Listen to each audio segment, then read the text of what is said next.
What we eat is a fundamental part of who we are. From farm to fork, the decisions we make affect the world around us.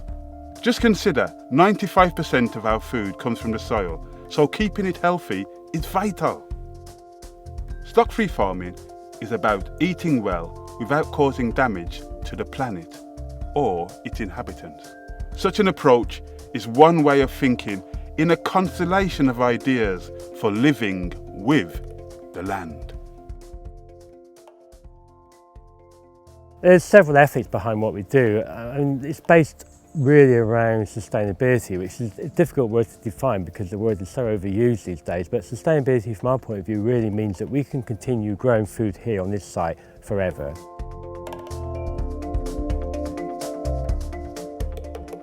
Conventional agriculture will tend to be bringing most fertility in through chemical fertilisers.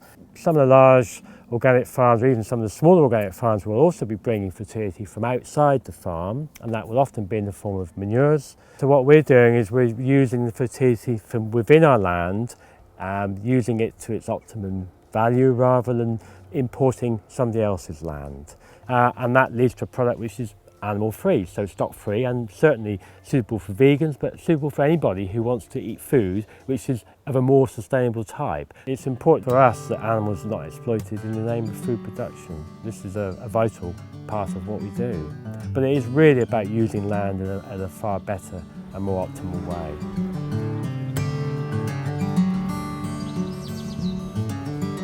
Yeah, in order to be stock-free, we have to make sure that we can maintain fertility in the long term. This is very important. We also have to maintain organic matter to soil. This is really important because fertility long term is dependent on organic matter. So we're growing specific crops which are feeding the ground. Some of them fix nitrogen from the air, put it back in the soil, leave it for following crops.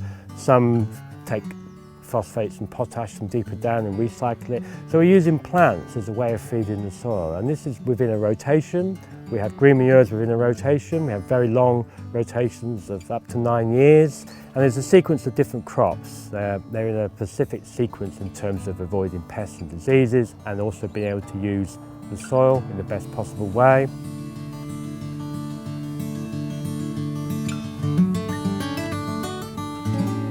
Biodiversity to us is really important because we rely on it primarily for pest control. The greater the number of insects you have on any one site, the less any one particular insect will become a problem. So we've excluded all animal inputs completely from the farm. We don't have any animal inputs at all. We have livestock in the soil, we have worms and various soil bacteria and fauna and flora. We use that to our advantage, but we don't use any products from livestock at all. So we are allowed within organic standards to use manure from any source, providing it's reasonably ethical in the sense of the way the animals are kept. However, we weren't really comfortable with that concept of using manure from another holding to support our fertility.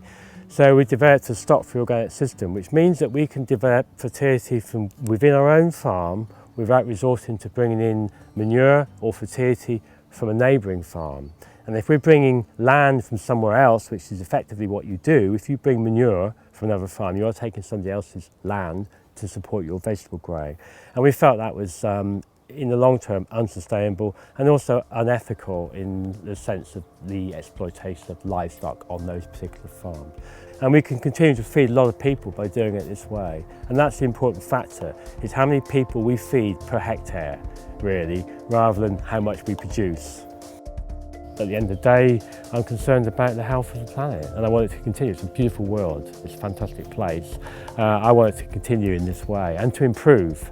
And I think people are becoming more aware of these issues, and people do want to do something about the future more